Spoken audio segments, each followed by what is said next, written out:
Bah du coup, moi, je voulais passer sur l'OM. Ah ouais. Tu vois. Lui voulait directement. Je voulais passer sur l'OM. Les sujets qui fâchent.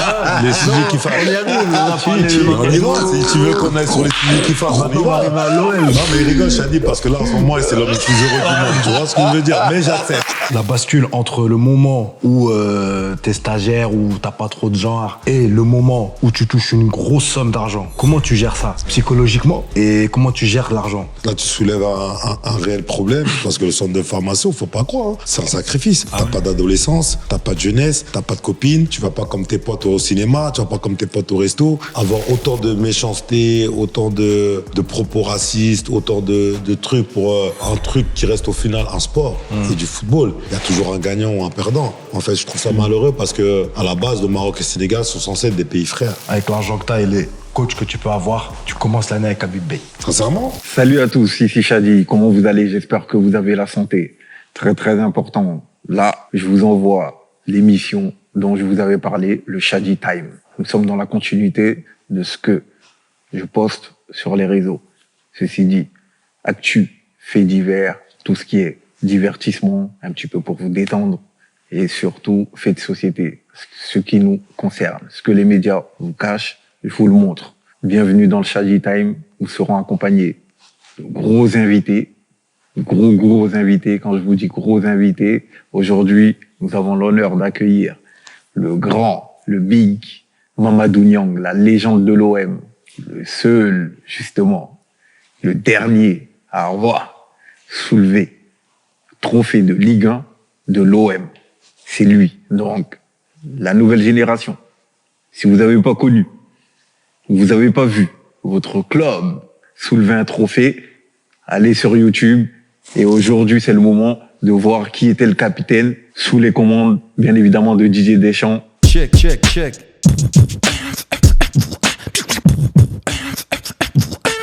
Shady time.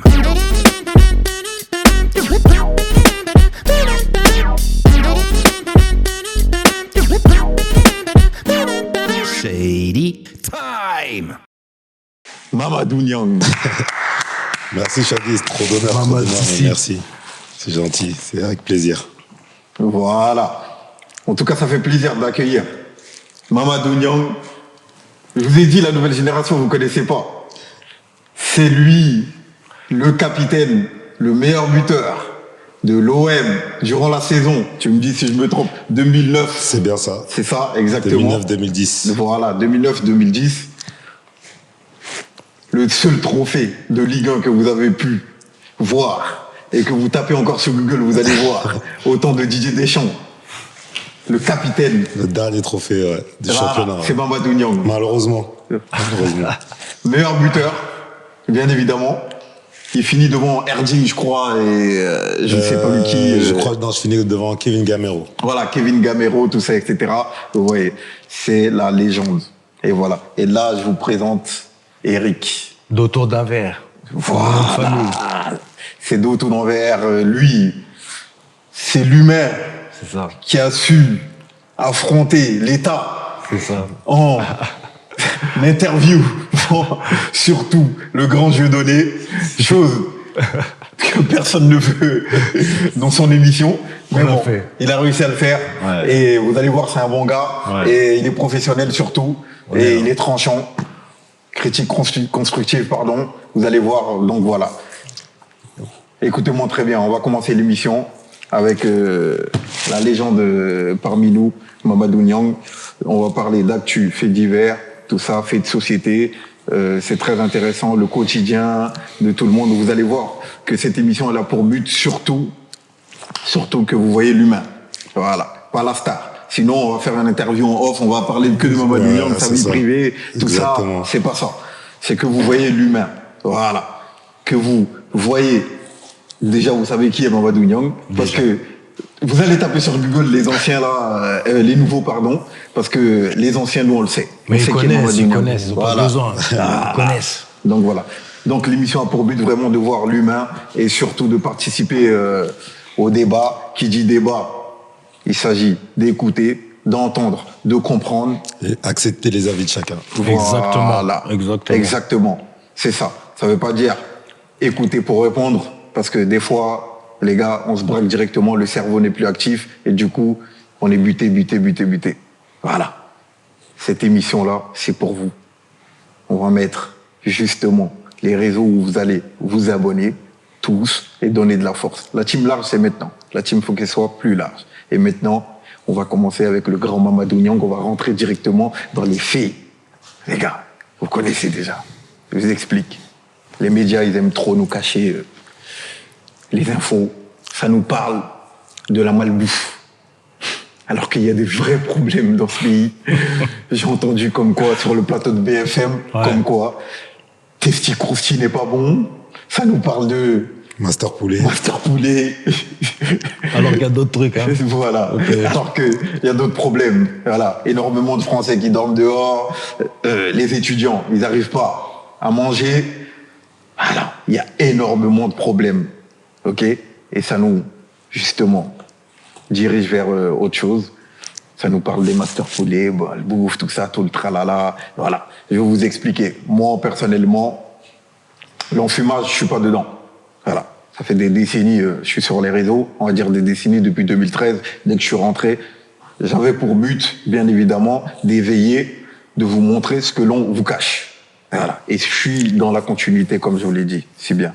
Bon. J'ai assez parlé. Maintenant, on va rentrer vraiment dans le vif du sujet. Ok, Tutu? Ok. Donc on voilà. est parti. Premier sujet. Déjà, Mamadou, merci d'être venu. Non, merci de m'avoir invité. Bienvenue à toi. Avec Comme plaisir. il a dit, c'est une grosse fierté de te recevoir. Même si je supporte Paris. Mais toi, ça va. J'ai aucun problème avec les supporters. Je sais. On a déjà fait une émission avec Diamant aussi, c'était pareil. T'inquiète.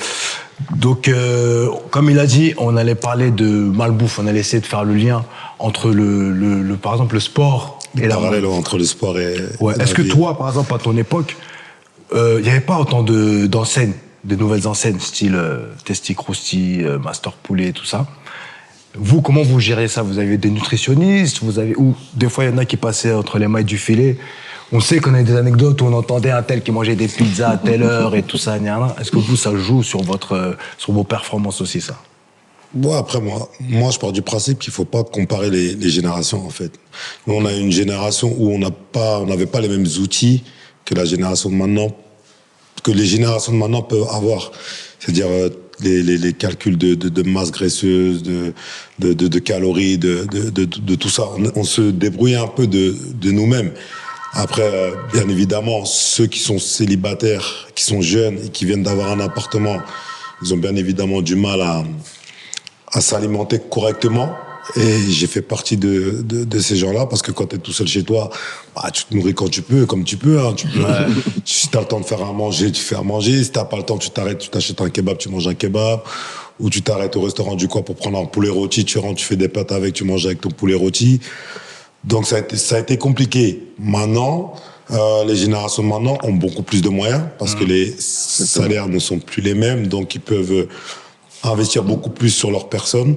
Quand je dis investir, dans le sens où ils peuvent prendre une nutritionniste, ils peuvent prendre quelqu'un qui va gérer, ou même leur famille peut venir, ou sa sœur ou leur mère peuvent venir vivre avec eux, habiter avec eux pour pouvoir leur cuisiner des petits plats. Donc je suis jamais dans le jugement, tu vois. Je suis jamais dans le jugement. Chacun s'alimente comme il veut, parce que chaque corps chaque corps est différent.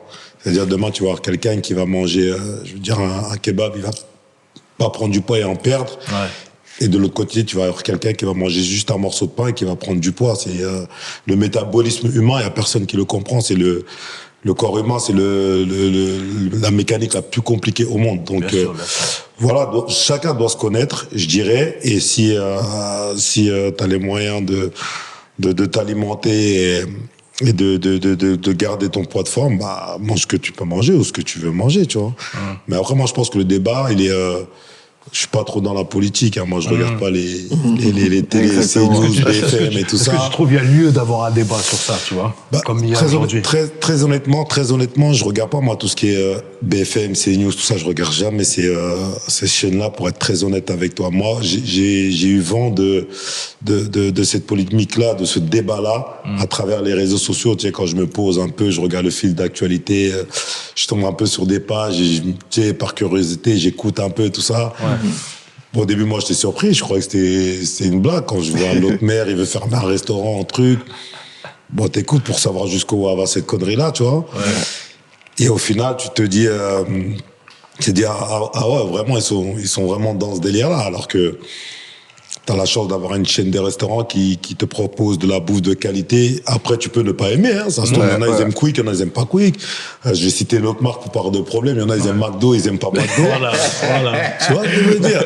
C'est propre à chacun. Si t'as la chance d'avoir une chaîne de restauration qui puisse proposer des produits de qualité à des coûts, abordables pour une catégorie de la société, bah, faut les encourager et au contraire, faut leur donner la force pour qu'ils fassent encore plus. Mais pour toi, pourquoi ils tapent sur, genre, on va dire, Master Poulet, par exemple, la Ligue 1 s'appelait Ligue 1 McDonald's. Et ça n'a pas fait de débat. Est-ce que c'est une question de population qui va dans ce, tu vois?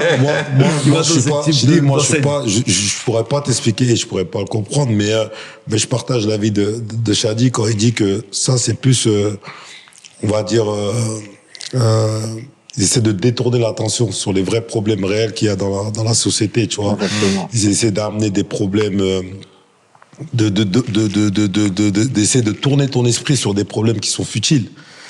Okay. Alors qu'il y a beaucoup d'autres gros problèmes aujourd'hui qui se passent autour de la société, parce que la vie dehors, et je le dis souvent à mes enfants, je dis, aujourd'hui la vie ressemble à une jungle à l'extérieur, tu vois, c'est dur pour tout le monde. Les gens, ils arrivent à peine à se nourrir, ils arrivent à peine à remplir leur voiture d'essence pour aller bosser, et ils vont bosser pour l'État, ils vont bosser pour la France, ils vont bosser pour nourrir leur famille, ils arrivent même pas à mettre de l'argent de côté. Parce qu'à la fin du mois, s'ils sont pas à moins, ils sont à pile. Tu vois, donc c'est limite s'ils arrivent à un jour aller en vacances tous les 2 ou 3 ans.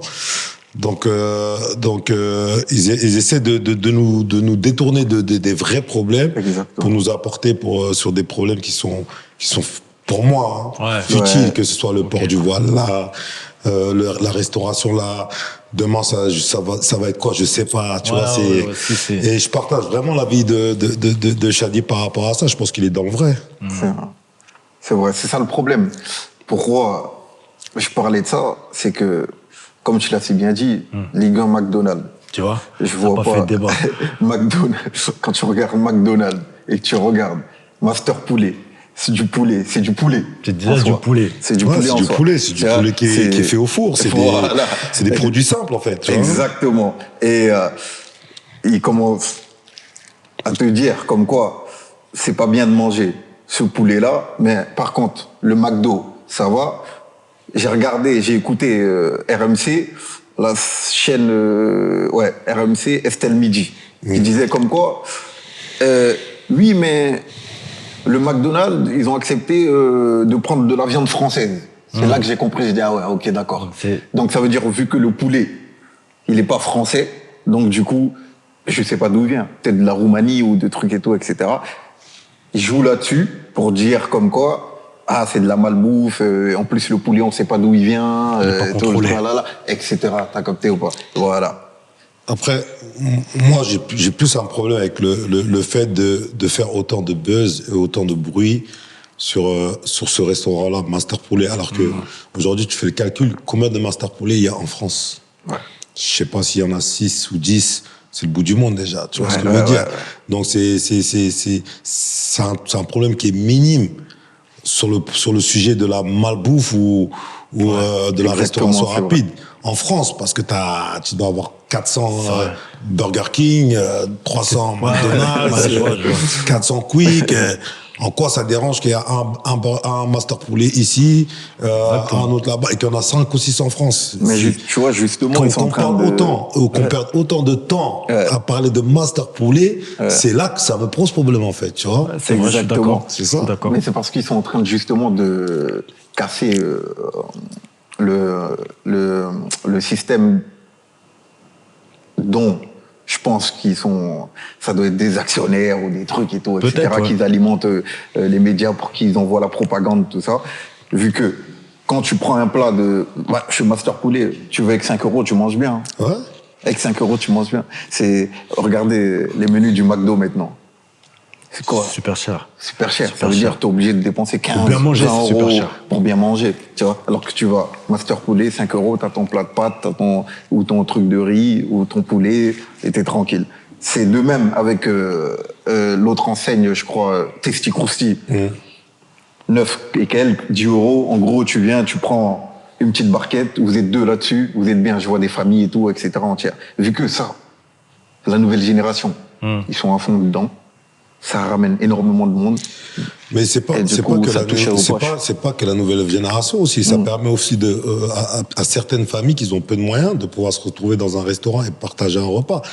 Aujourd'hui, les restaurants, c'est cher. Aujourd'hui, tu vas dans un restaurant, t'en as pour, allez, 100 euros par personne, peut-être, ou 70 euros par personne. C'est pas toutes les familles qui peuvent se permettre, ou se targuer de dire, je vais dans tel restaurant ce soir. Mais si aujourd'hui, t'as une famille, une mère avec ses 2 enfants, ou une famille, un couple avec 1 ou 2 enfants qui peuvent aller, je sais pas, à Testi Crousti, à, je sais pas, s'asseoir, partager une barquette tous ensemble, et à un moment convivial aller manger, en quoi ça dérange, en fait? Ça, c'est vrai. C'est dans leurs moyens. Ils peuvent pas aller Exactement. plus. Ils peuvent pas aller chez Joël Robuchon. Ils peuvent pas aller chez les trucs. Ils vont là. C'est leurs moyens. Et c'est leur moment à eux, tu vois, de pouvoir sortir de chez eux pour partager c'est vrai. un repas. Donc, je vois pas en quoi ça dérange les gens, en fait, tu vois. Et qu'on passe autant de temps à débattre là-dessus dans les médias. Pour moi, c'est un truc de ouf, tu vois. Il y a un problème. Il y a un C'est problème vraiment quelque pour part. détourner, Il y a un problème. Voilà, l'opinion détourner publique, l'attention des gens, en fait. C'est- Exactement, parce Après, qu'il y a, comme je t'ai dit. le vrai problème, c'est que l'essence augmente. Quand tu vas faire tes courses, c'est trop cher. Il y a tout qui augmente. C'est ça le Il y a vrai problème. tout. Ben, c'est ça. L'essence, elle augmente considérablement. Avant, avec 100 euros, tu pouvais faire un plat de caddie qui débordait carrément pour chez toi. Là, avec 100 euros, je sais même pas si tu as un dixième de ton caddie ou un cinquième de ton caddie, tu vois. Et les réels problèmes sont là. Le coût de la vie, il est beaucoup plus cher qu'avant, tu vois. Et aujourd'hui, ça devient plus dur pour les gens. Et tu le vois au quotidien, en fait, tu vois. Et ben justement, comme vous parliez d'argent, tu vois, moi souvent, ce que j'aime pas, c'est quand on tape sur les jeunes sportifs, les jeunes rappeurs, les jeunes acteurs qui commencent à toucher de l'argent et qui gèrent mal ou qui font des scandales ou qui finissent trucs et tout. Je pense que quand on n'a pas été éduqué financièrement, c'est difficile de gérer l'argent ou de gérer même la starification, tout ça. Toi, à ton niveau, la bascule entre le moment où t'es stagiaire, où t'as pas trop de genre, et le moment où tu touches une grosse somme d'argent, comment tu gères ça psychologiquement et comment tu gères l'argent? Là, tu soulèves un réel problème.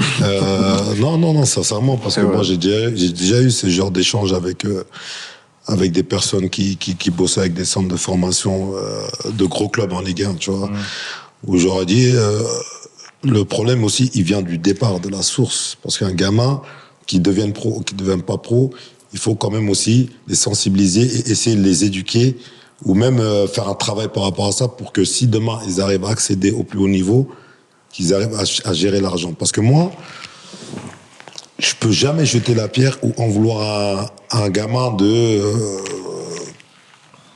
on va dire entre guillemets, pour parler vulgairement, péter les plombs, partir en couille dès qu'il gagne un gros salaire.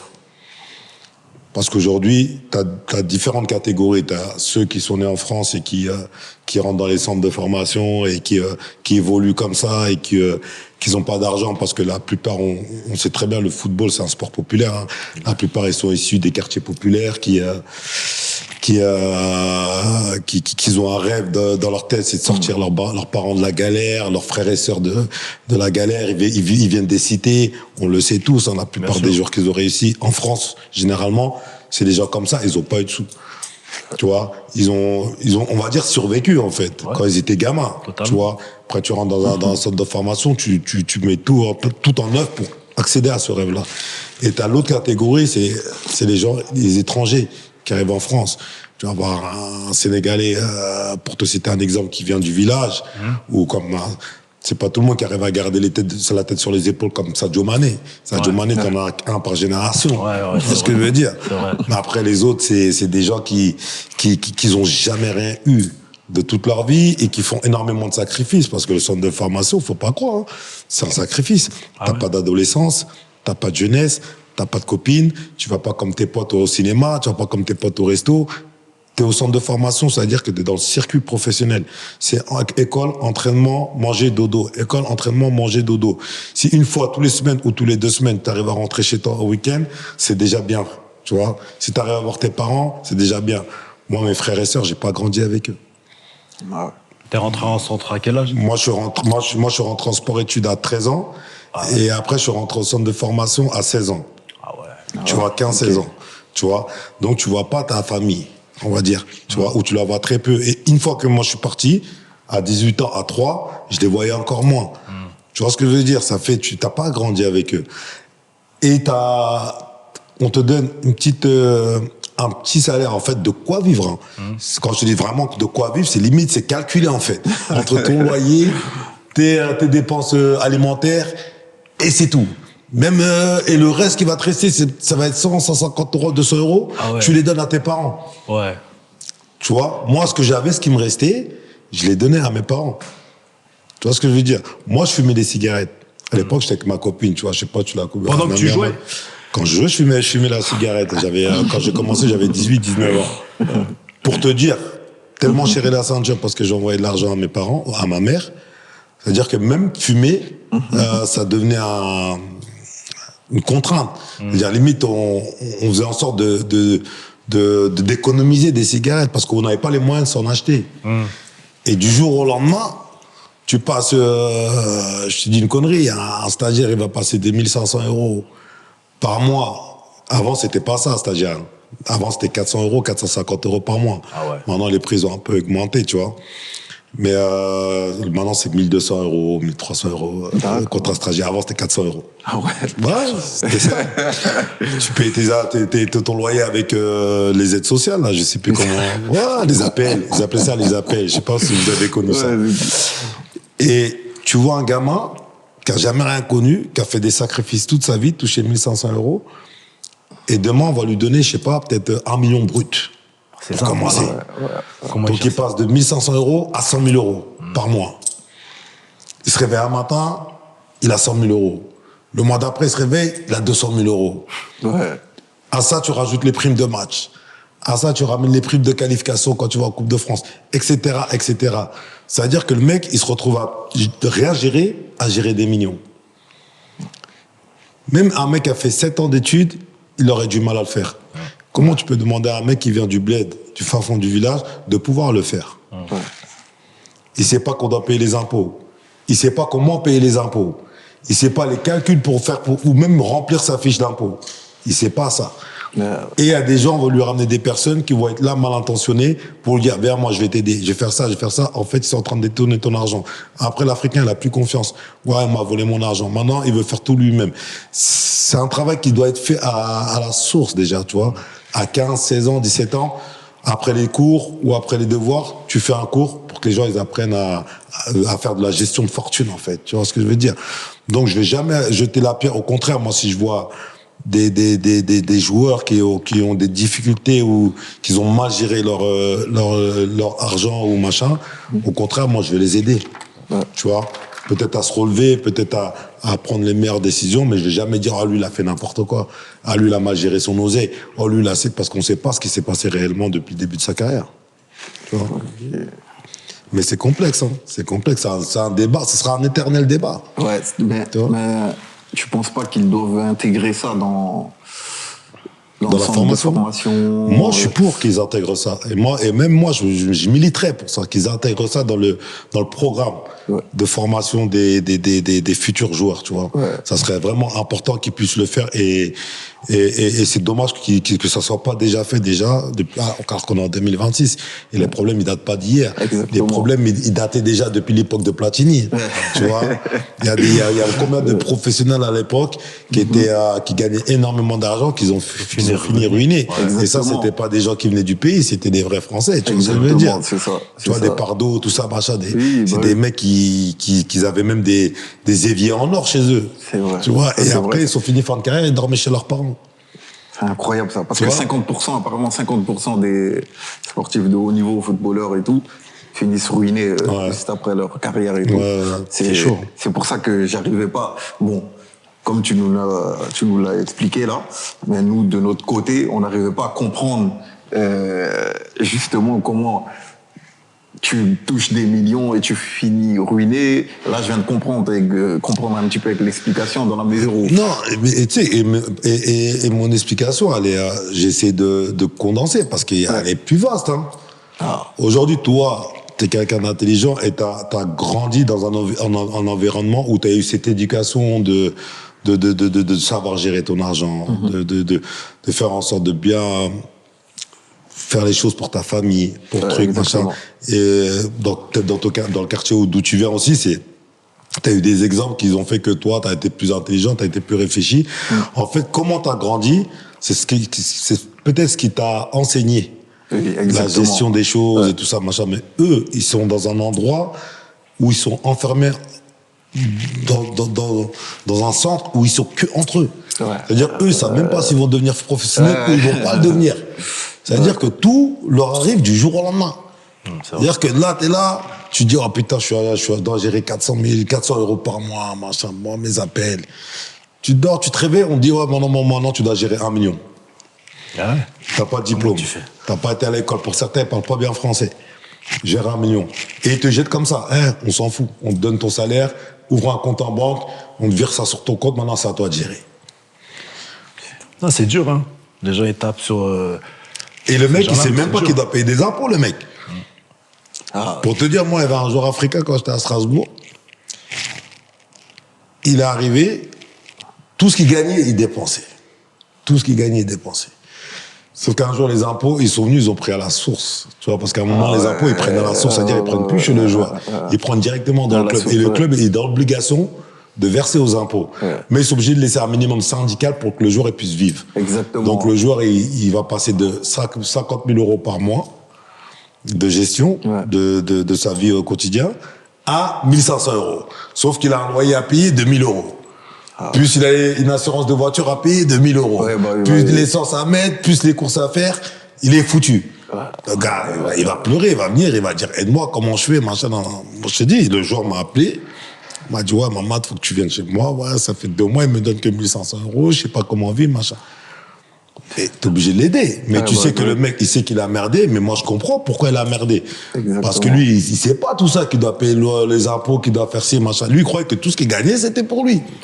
Mais toi, comment t'as géré ça, toi, personnellement? Non, moi, en tant que, déjà parce que c'était un petit frère, et moi, j'étais dans un club à Strasbourg où j'avais la chance d'avoir un président qui s'appelait Marc Keller, qui m'aimait beaucoup, tu vois. Okay. Et c'est quelqu'un qui avait vraiment compté pour moi, et c'est quelqu'un qui était à l'écoute, tu vois. Donc moi, j'avais été voir Marc Keller, je lui ai dit, écoute Marc, le petit là, il a des difficultés, tout machin. Je sais que vous n'aviez pas le choix de verser son salaire aux impôts. Maintenant, il faut trouver une solution pour l'aider, tu vois. En fait, le temps que ça passe là, après, on va essayer de réguler de la manière dont il va gérer son argent, tu vois. Donc Marc, il a fait quoi? Il lui a fait des avances sur les futurs salaires. Sans savoir qu'il pouvait être transféré dans 6 mois. Mais pour aider le petit, il lui a fait des avances sur des futurs salaires. Tu vois, pas la totalité, mais une partie. Pour qu'il puisse vivre correctement le temps qu'il rembourse tous les impôts et que la vie reprenne son cours petit à petit. Et c'est comme ça qu'on a su arranger les choses. Mais parce qu'on a eu la chance d'avoir un président qui était à l'écoute, qui était compréhensif, tu vois. Mais c'est pas évident. Mais du coup, toi personnellement, toi, dans ta vie, t'as eu affaire à ça? Ouais. Toi, tu l'as géré comment, toi? Moi, ça a été dur aussi. Hein. Ça a été dur parce que comme je te l'ai dit au départ, au tout début, quand tu gagnes de l'argent, tu crois que tout ce qui rentre dans ton compte est à toi. Mais c'est faux. C'est faux. Sache que 50%, 55% de ce que tu gagnes, c'est à l'État. Et ça, faut pas, faut se le mettre à l'esprit direct. Même c'est dur de l'entendre. Tu dis, ouais, demain, je gagne 100 000 euros, mais il faut que je donne 55 000 à l'État. Donc, il me reste 45 000, en fait. Tu vois, c'est dur à l'entendre, ça. Tu dis, en fait, je travaille plus de la moitié pour l'État, en fait. C'est ça. Tu vois, c'est ça. Je fais une mi-temps pour moi, une mi-temps pour l'État. T'as capté? Et ça, faut arriver à l'encaisser, tu vois, et c'est pas facile, tu vois. Donc au début, c'est sûr que c'est compliqué parce que tu gagnes, tu dépenses beaucoup, tu t'achètes une voiture, tu t'achètes des vêtements. Et derrière, bah, le reste qui te reste, tu le donnes à ta famille, tu aides tes frères, tes sœurs, ton père, ta mère, et puis voilà. Et après, plus tu commences à grandir, plus tu évolues, plus tu deviens mature, et plus tu apprends à gérer les choses. Mais ça, c'est des choses qu'on nous a jamais appris, on l'a appris de nous-mêmes. Ah ouais. Et tes parents, même on va dire quoi, même les amis, ils t'ont pas aidé, justement? Non, ils ont pas. Au début, non. Après, moi, quand j'ai commencé à être pro, ma sœur était encore dans les études. Tu vois ce que je veux dire? Ok, Donc, elle était dans son truc et ma sœur s'occupe pas trop de moi, ce que je pouvais faire dans le foot ou même en dehors du foot, tu vois. Ok, d'accord. Elle était là, je suis son frère. Si j'ai besoin d'elle, elle est là, au truc, machin. Et j'ai même commencé à jouer au foot grâce à ma sœur, tu vois, parce qu'avant, je pouvais pas m'acheter de crampons, machin. Les sacrifices que ma sœur, elle a fait pour moi, c'était incroyable. Et après, par la suite, je demandais de l'aide à ma sœur. Ok. Pour m'aider sur tel la projet, déclaration d'impôt, sur des trucs, machin. Ma sœur, après, elle est venue, elle m'est venue en aide et tout ça, mais c'est pas tout le monde qui a la chance d'avoir une grande sœur, ou c'est pas... Exactement. Souvent, quand les gens réussissent, c'est eux les aînés. Donc, c'est eux qui doivent aider les petits frères et sœurs. Les potes, tu sais très bien comment c'était avant. La plupart, on va dire 60%, 70%, ils sont dans la même situation que toi. À l'école, ils ont pas été loin. On est des potes de quartier, on tape le ballon tous ensemble, mais on n'était pas les plus érudits, on n'était pas les plus intelligents de l'école, tu vois ce que je veux dire. On se débrouille. Maintenant, les gens, être instruit, ça veut pas dire être intelligent. Tu vois, il faut être éduqué, il faut avoir de la connaissance, tout ça.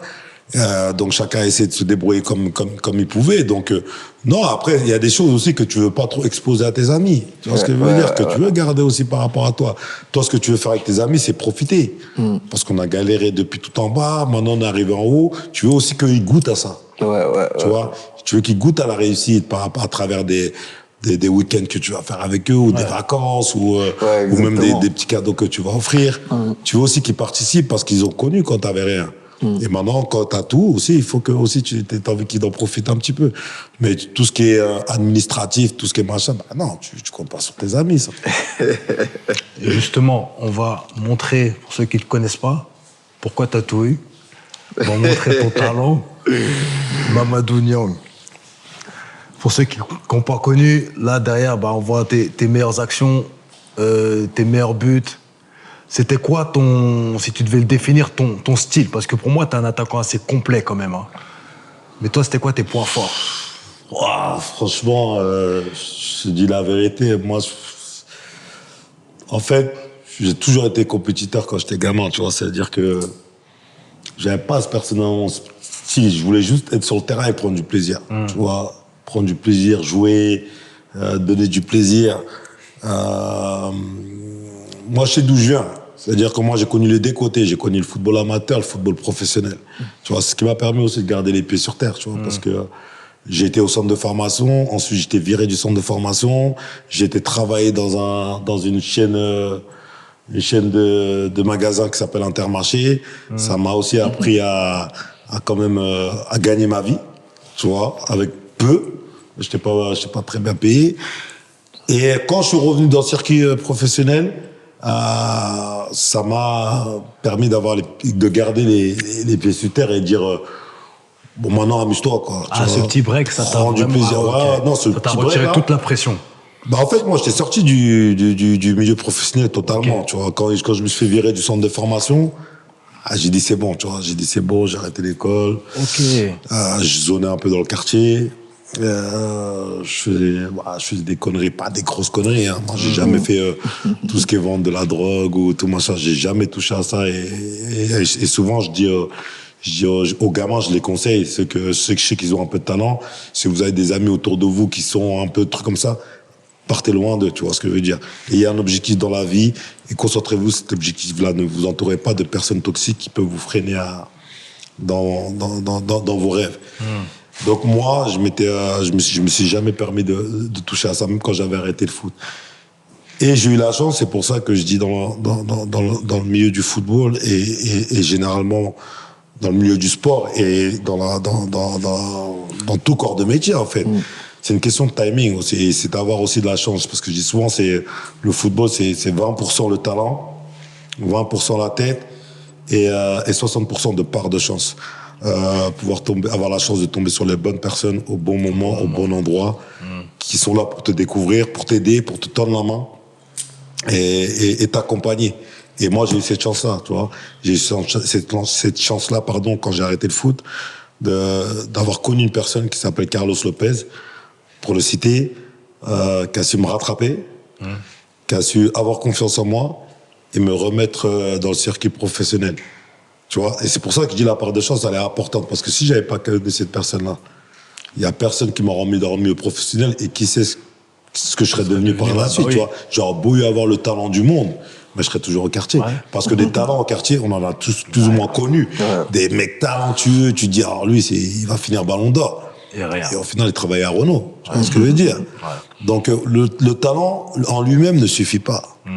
C'est ce que tu as là, tu vois. C'est ce que tu as là, les sacrifices que tu fais pour y aller, le travail que tu as accompli pour atteindre cet objectif et la part de chance, tu vas la provoquer.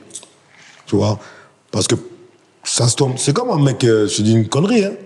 Un mec qui devient mannequin parce qu'un mec, un manager, il l'a rencontré dans la rue. Mais pourquoi? Parce que le mec, il est sorti, il s'est apprêté, il a pris soin de lui-même, il a marché dans la rue. Et sa part de chance, elle est arrivée. Et je dis toujours aux gamins, ça marche pas aujourd'hui, ça marchera demain. Ça marche pas demain, ça marchera dans un an. Mais quoi qu'il arrive, continue à t'entraîner durement. Parce que tu sais pas quand le train va passer. Et demain, ça se tombe, tu vas jouer un match, et il y aura un scout je vais te dire une connerie, de Chelsea qui va aller voir un ami à lui, il va entendre du bruit, il va dire, ah bah tiens, je vais aller observer un match. Il va s'asseoir dans les tribunes, il va dire, le petit, il est talentueux. Et là, il va remarquer le petit, il va le faire signer à Chelsea. Mais si tu n'avais pas travaillé, ou si tu avais feignant en disant, je suis malade, je ne vais pas jouer au match, ou ouais, vas-y, je me suis pas réveillé, je suis feignant, j'ai la flemme d'aller au match, tu vas pas. Comme par hasard, à ce moment-là, le scout de Chelsea, il vient, t'es pas là, t'es pas là. Ouais, c'est vrai. Hein. T'as loupé ton train. Ouais. Tu vois ce que je veux dire? Raison, et c'est pour ça que je dis à chaque fois, travaillez. Vous savez pas quand le train va passer, mais il passera. Mais jusqu'à ce moment-là, soyez prêts. Faut être prêt. Ouais, tu vois? C'est ça le truc. Mais les gens, des fois, ils ont du mal à comprendre ça. Moi, j'ai eu cette chance-là, j'ai travaillé, et j'ai eu la chance de tomber sur une personne qui m'a tendu la main. Bah, du coup, moi... En tout cas, c'est très intéressant. Je voulais... du coup, je voulais passer sur l'OM. Ah ouais, lui voulait directement... je voulais passer sur l'OM. Les sujets qui fâchent. Les sujets qui fâchent.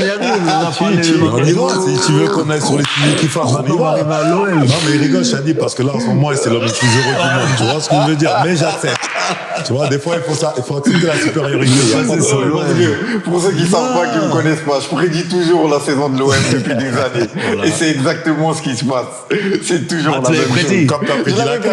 J'ai prédit la CAN. J'ai dit, le Sénégal, vous allez gagner, on va en venir, les gars. C'est pour ça que je vous dis, je vous explique. Là, il voulait partir sur un sujet qui n'est pas bon. C'est un sujet qui fâche. Voilà. Mais bon, l'OM en ce moment, ça va pas trop. Ça fait. C'est dur, c'est dur. Ça fait un vrai moment. C'est très dur, c'est très dur. Donc, du coup, voilà. Tutu, je te laisse commencer le discours. Et prends du plaisir, vas-y.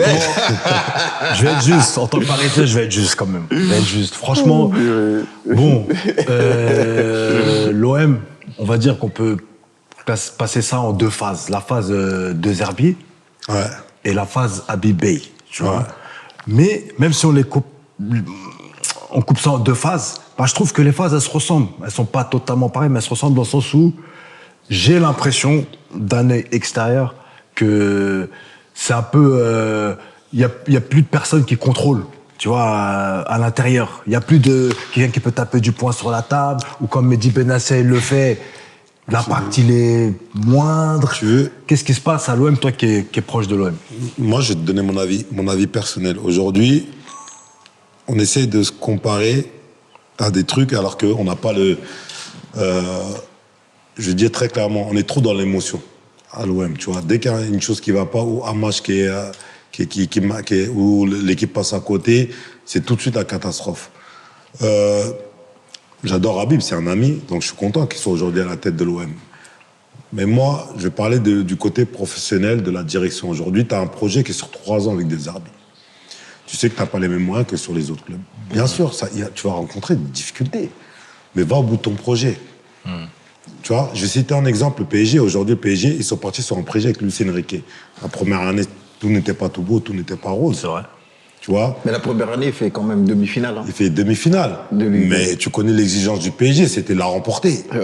Il y en a beaucoup qui ont fait des demi-finales. Il y en a même, ils ont fait une finale. Tuchel, il a fait une finale, il l'a dégagé quand même. C'est vrai, Exactement. Laurent Blanc, l'équipe de Laurent Blanc, c'était pour moi l'une des meilleures équipes du PSG.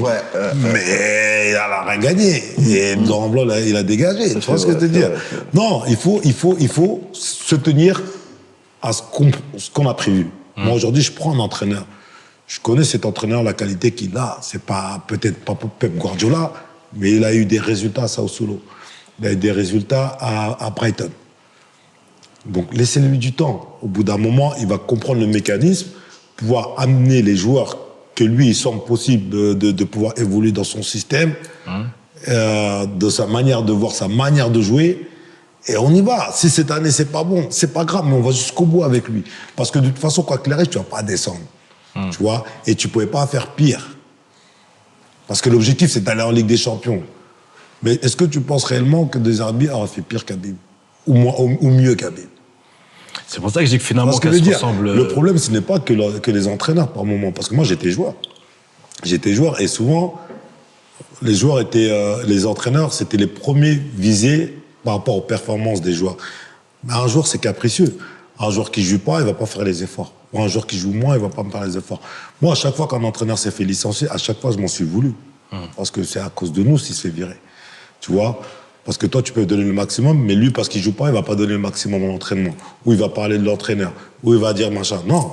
Tu vois ce que je veux dire? Tu veux jouer, donne un maximum. Ou quand tu es sur le terrain, montre qu'il a eu tort de te mettre sur le remplaçant. C'est ça. Tu vois?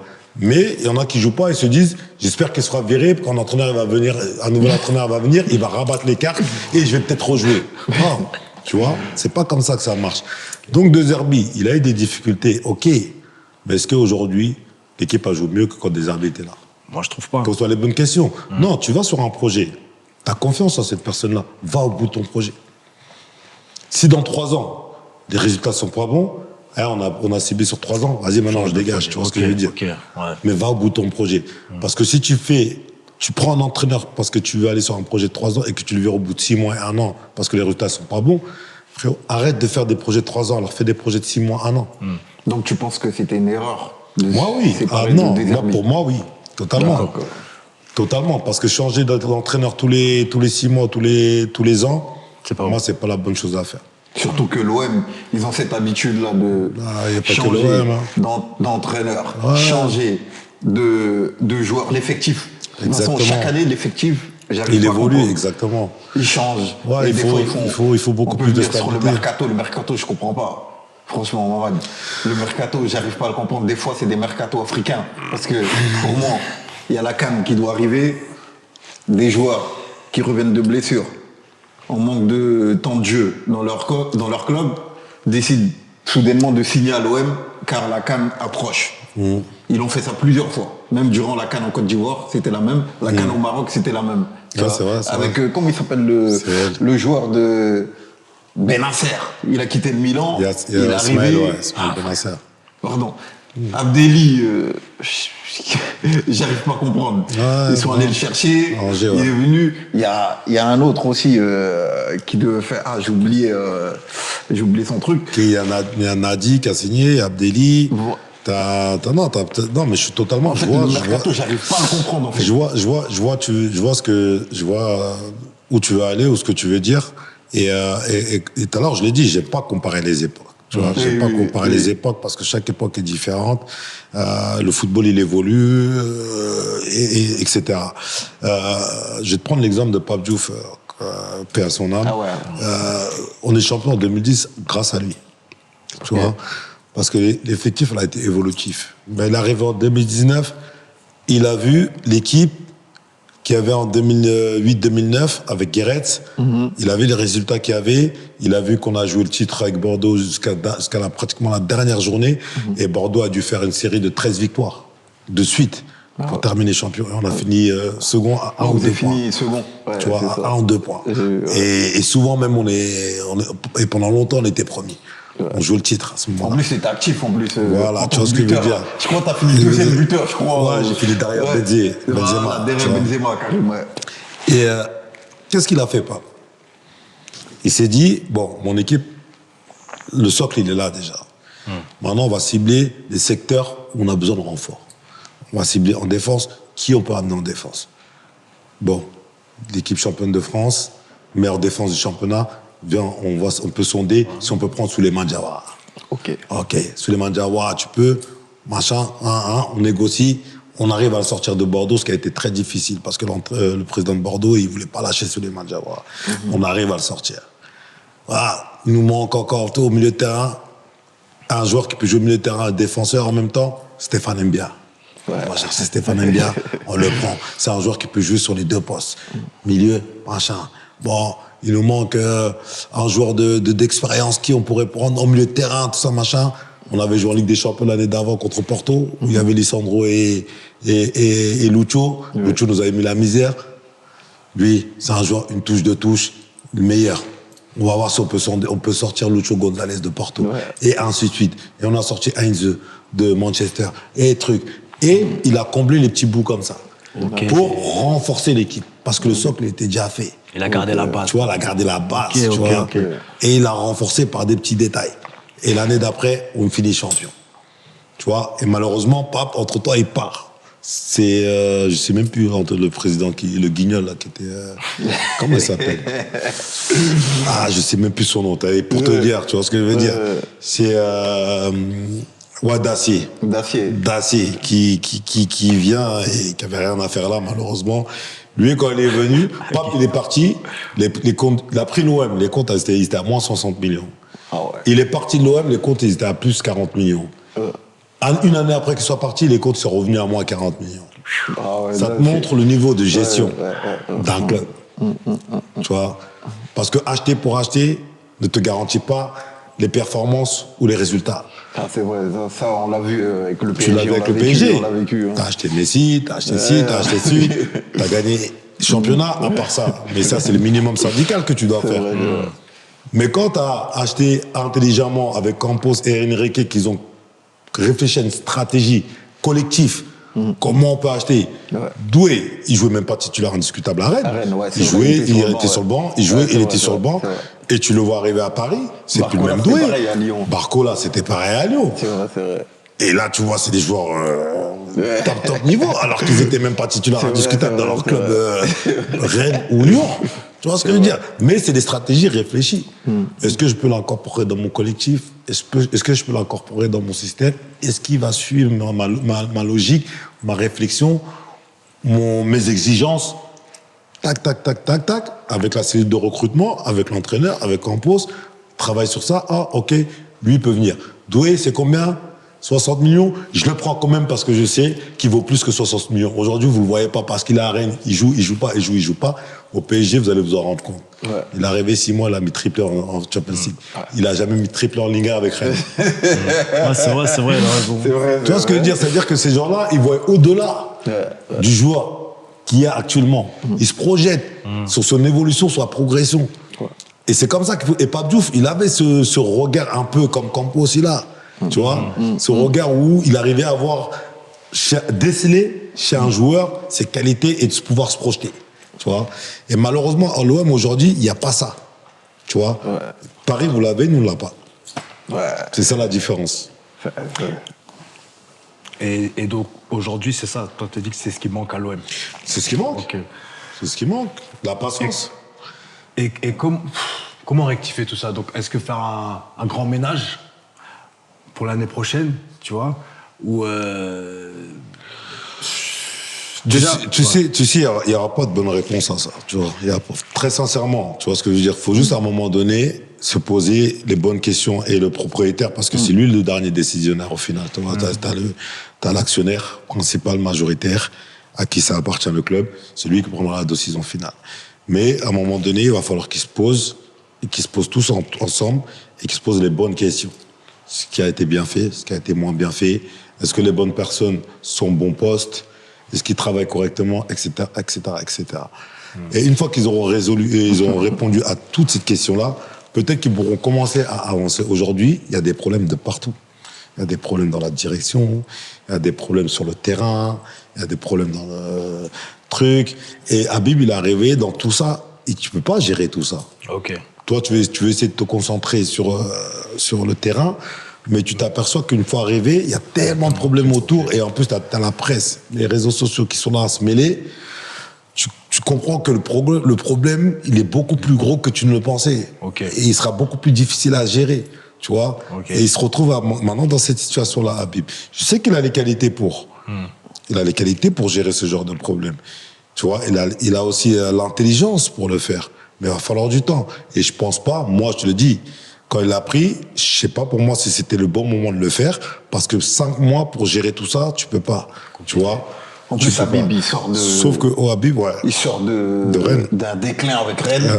Et directement, il bascule avec l'OM. Exactement. Il devait être en mode sauveur de l'effectif. C'est ça. C'est dur, c'est trop dur. Tu le sais. Ouais. Même si c'était dans la boxe, t'as vu le monde du sport, comment ça se passe. Tu sais que c'est compliqué, tout ça, machin. Ça passe pas. Tu règles pas tout avec une baguette magique. Tu vois ce que je veux dire. Et t'as toujours, en fait, tu fais toujours face à des personnes qui, des fois, n'ont pas les mêmes idées que toi. Ouais. Et tu dois faire en sorte de faire accepter tes idées. Mais des fois, tu tombes sur des murs. Ouais. Tu vois. Et je peux pas lui en vouloir à Habib d'avoir essayé de relever ce challenge-là parce que l'OM, ça a toujours été son club de cœur. Bien sûr, bien sûr. Ouais. Et ça, c'est la réalité. Les gens qui disent, ouais, Habib, il abuse pas. Habib, il a toujours aimé L'opportunité, profondément l'OM depuis qu'on était à Strasbourg. Parce que moi, j'ai joué avec Habib à Strasbourg. Tu vois, on a joué ensemble. Le Racing, c'était mon capitaine à Strasbourg, Habib. Tu vois. Et déjà, à Strasbourg, son rêve, c'était d'être à l'OM. Donc, les gens qui l'accusent de menteur, non, c'est faux. Habib, il a toujours aimé profondément l'OM. Ça a toujours été son club de cœur. Et même quand il est parti à Newcastle, il revenait souvent à Marseille. Il a toujours eu sa maison à Marseille et il a encore sa maison à Marseille. Il a toujours été amoureux de l'OM.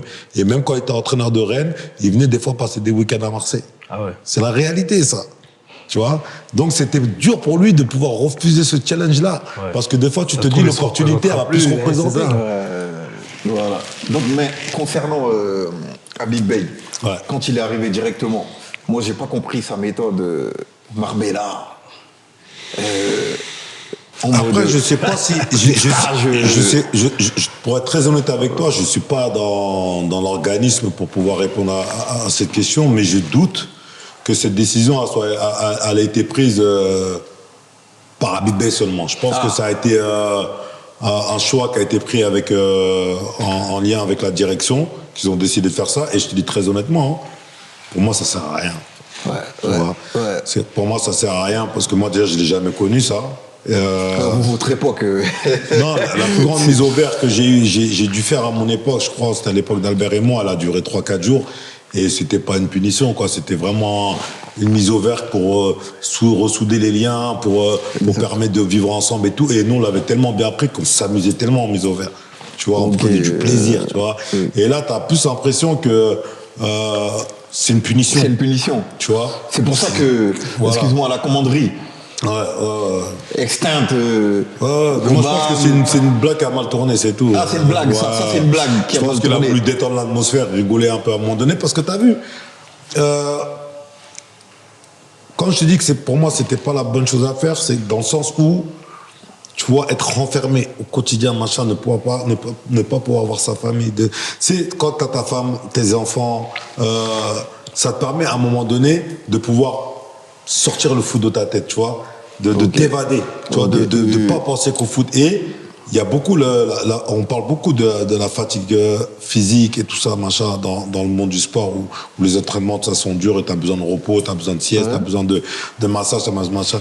Mais il y en a beaucoup qui font abstraction voilà, la fatigue psychologique. Tu vois ce que veut dire, mentale. Tu vois ce que veut dire. Et à un moment, là, comme je l'ai dit, la tête de chacun est différente.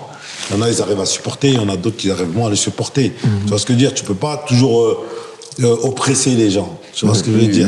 Il faut les laisser à un moment donné respirer. Parce que Si ça marche pas, ton système de Marbella ne marche pas, essaye autre chose.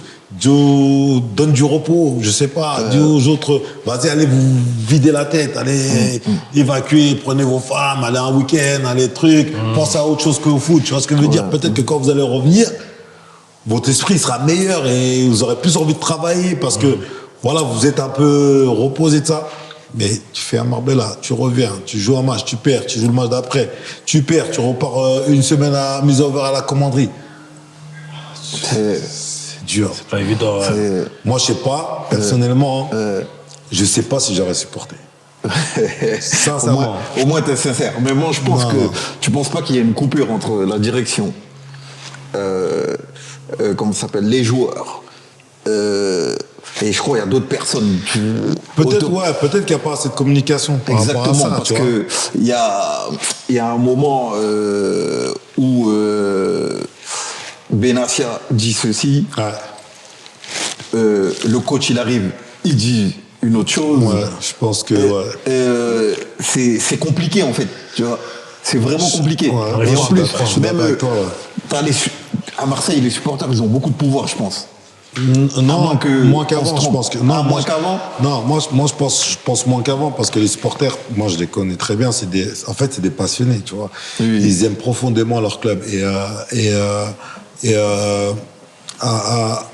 sans dénigrer les supporters de Paris, qu'ils ont des supporters incroyables, on le voit en Coupe d'Europe, on le voit sur les déplacements que les supporters de Paris de maintenant, ils sont à des années-lumière d'avant parce qu'il y a plus d'ambiance, il y a plus de tout, tu vois. Et Marseille, c'est ça, en fait, tu vois. Marseille, en fait, on n'est pas Paris. En fait, l'OM, pour les Marseillais, c'est tout pour eux. Exactement. Tu vois. Et quand tu arrives là-bas, si tu l'as pas compris, t'as rien à faire là-bas. Tu vois. L'OM t'appartient pas. Toi, t'es que de passage. Mais eux, c'est leur vie. Ouais. Tu vois, la ville, elle tourne autour du foot. Ouais. La ville, elle tourne autour de ce club, mon gars. Quand ils perdent le lendemain, ils vont pas au taf. Non, c'est même s'ils vont au taf, ils sont de mauvaise humeur, mon gars.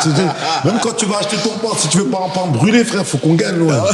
Tu vois ce que je veux dire, la boulangère, elle va te parler de l'OM, le poissonnier va te parler de l'OM, la caissière à Géant Casino va te parler de l'OM, ou à Carrefour. C'est l'OM. La ville a vie par rapport à l'OM. Et si toi, quand tu arrives dans ce club, t'as pas pris conscience de ça, faut pas venir. N'y va pas. Si t'es pas capable de supporter cette pression-là, reste où t'étais. Si t'étais à Lorient, reste à Lorient. Alors, tu vois ce que je veux dire? Tu as vu ta carrière paisible. Mais si t'es capable de supporter cette pression-là, frérot, c'est un club magnifique. Ils ont des supporters extraordinaires. Aujourd'hui, moi, ça fait combien? Ça fait plus de 15 ans que j'ai quitté l'OM. Ouais. Mais aujourd'hui, quand je vais à Marseille, l'amour que les supporters te montrent, elle est intacte.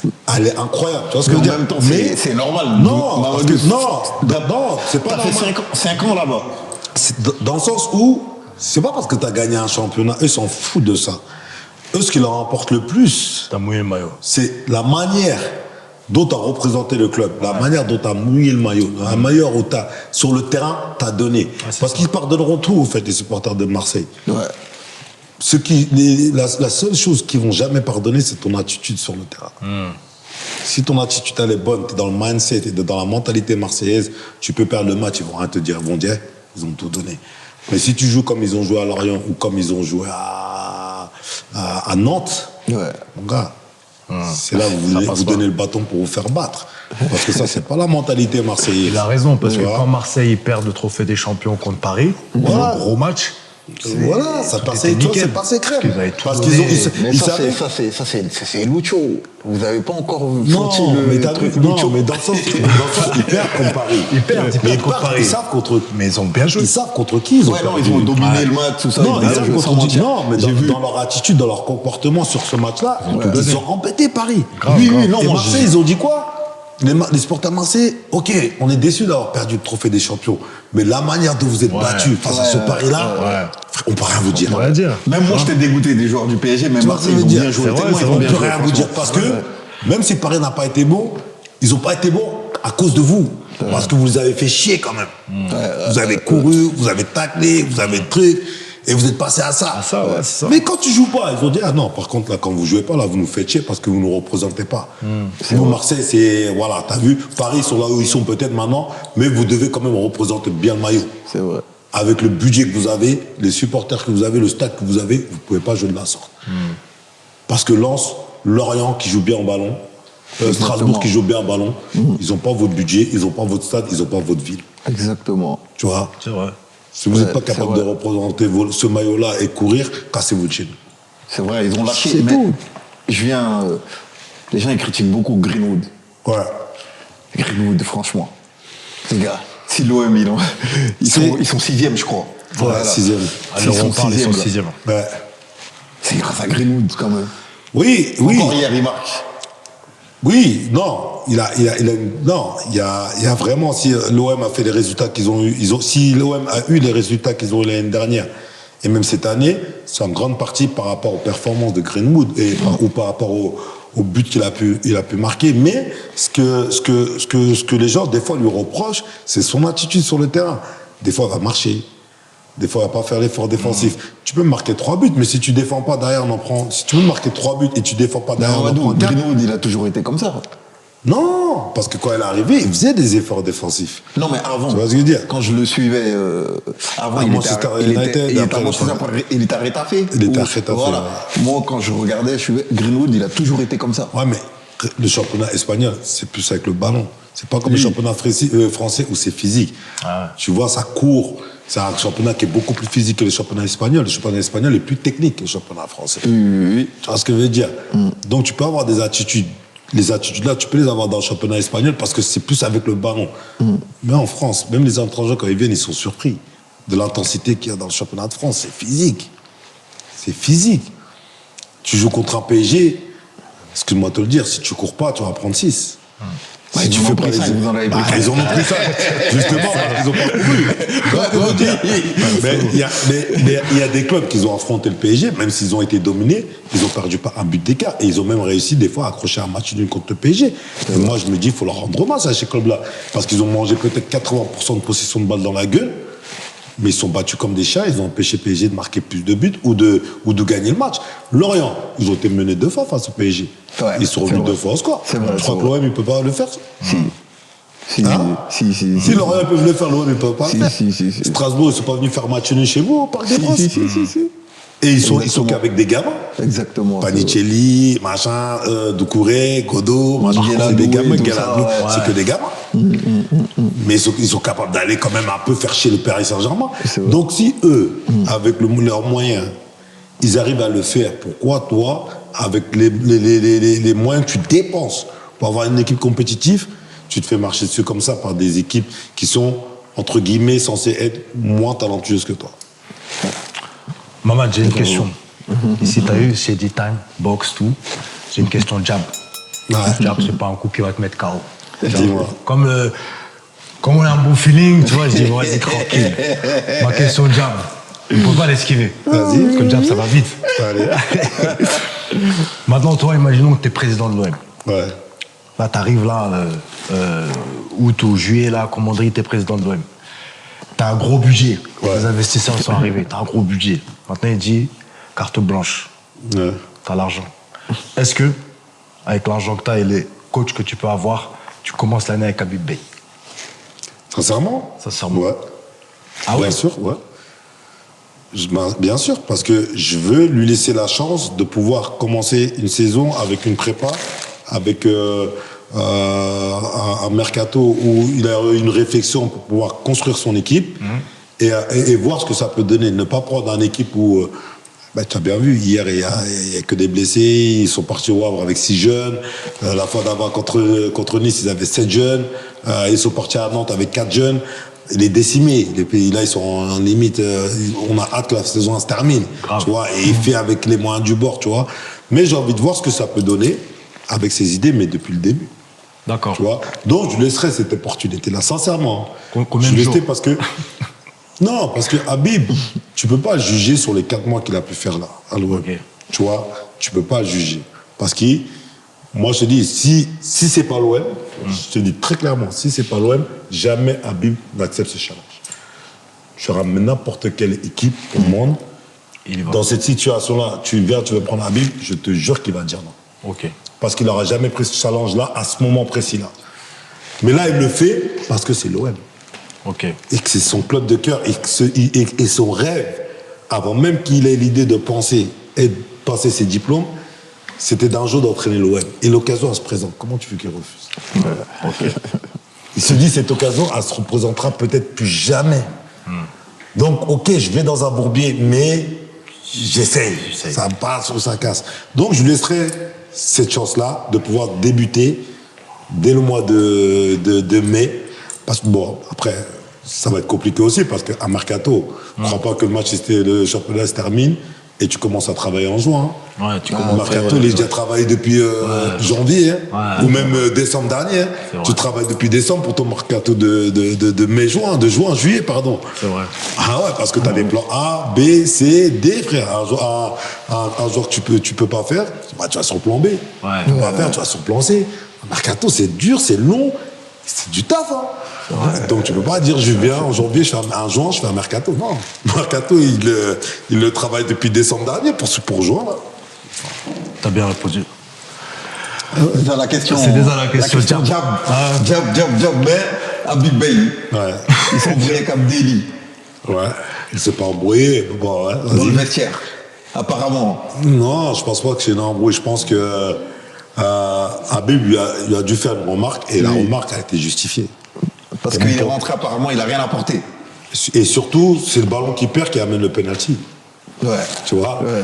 Donc Habib lui a demandé simplement, bon, peut-être qu'il a fait de la mauvaise des manières, mais il lui a dit en fait que tu peux pas rentrer de cette manière-là. Parce que si tu rentres, c'est pour faire plus que ceux qui ont débuté le match, qui étaient fatigués. Oui. Mais si c'est pour que tu rentres et que tu donnes moins, tu n'as pas le droit de faire ça. Et le petit Imad l'a mal pris, parce qu'Habib ne parlait pas que d'Imad. Quand il disait ça, il parlait des trois entrants. De trois entrants. Mais Imad, il avait l'impression qu'Habib, il avait 3 yeux. Il ne peut pas regarder les 3 rentrants. S'il y en a un qui est là, un qui est là, un qui est là. Il ne peut pas regarder les 3 en même temps. Tu vas regarder celui qui est en face de toi, sur les 3 qui sont rentrés. Donc, mais il parlait de manière globale. Des entrants, vous ne pouvez pas rentrer de la manière que vous êtes rentrés. Mais Imad l'a pris pour lui et il lui a répondu. Et c'est là que je dis, même si Imad, à la base, tu avais raison, Oui. mais la manière que tu as répondu à ton entraîneur, là, tu t'es mis dans le tort. Là, je ne peux plus te donner raison. Parce que tu peux ne pas être d'accord avec ton entraîneur. Parce que c'est normal, il n'a pas la science infuse. Oui, bah oui. Mais tu n'as pas le droit de lui répondre. Parce que c'est ton entraîneur. Okay.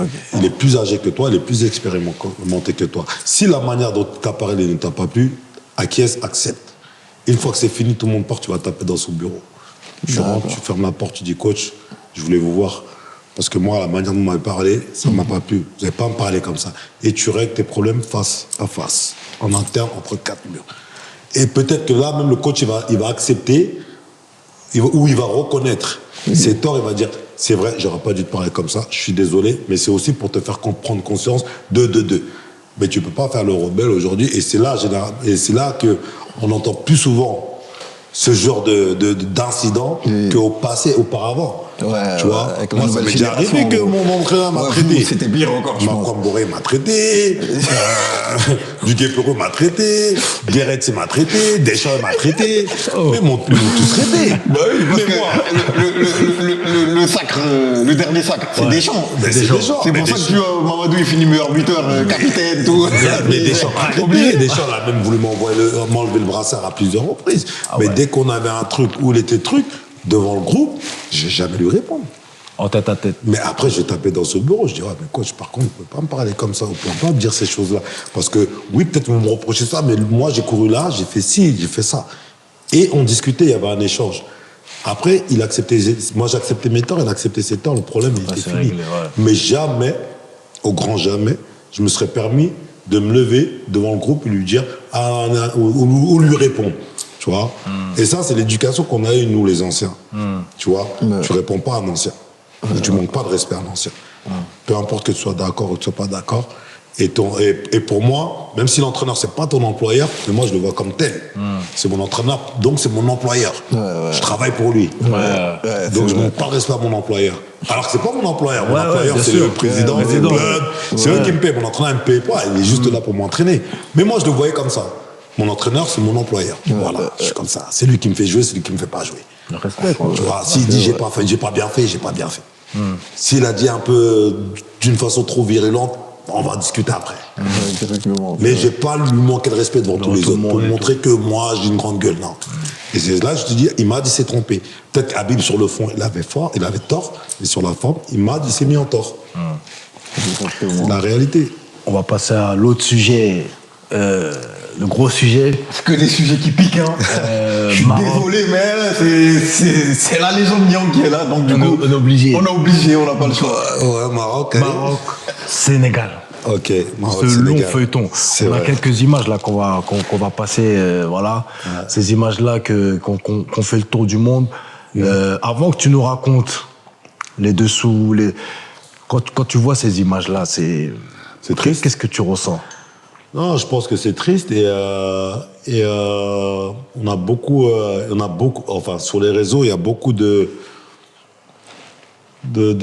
choses méchantes, tristes qui ont été dites par rapport aux incidents comme ça. Moi, ça m'a beaucoup affecté. Hein.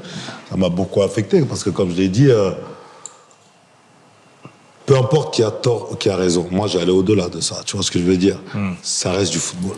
Tu vois ce que je veux dire? Ça reste du football. Donc, avoir autant de méchanceté, autant de propos racistes, autant de trucs pour un truc qui reste au final un sport et du football, il y a toujours un gagnant ou un perdant. Tu vois, je trouve ça malheureux. En fait, je trouve ça malheureux parce que à la base, le Maroc et le Sénégal sont censés être des pays frères.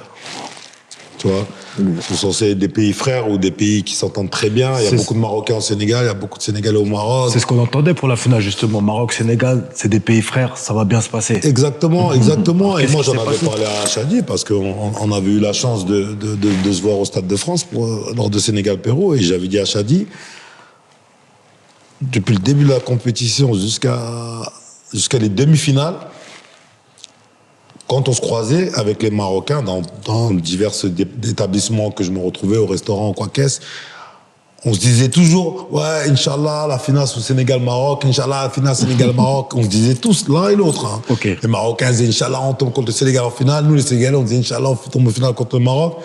Mais moi, le sentiment que j'ai eu, c'est que dès qu'on s'est qualifié en finale, j'ai senti d'atmosphère bizarre.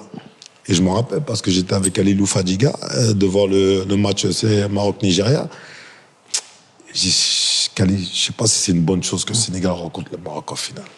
Tu vois, et inconsciemment, j'aurais préféré que ce soit le Nigeria qui passe. Parce que j'avais comme si j'avais l'impression que si on se rencontre en finale avec le Maroc, quelque chose allait se casser.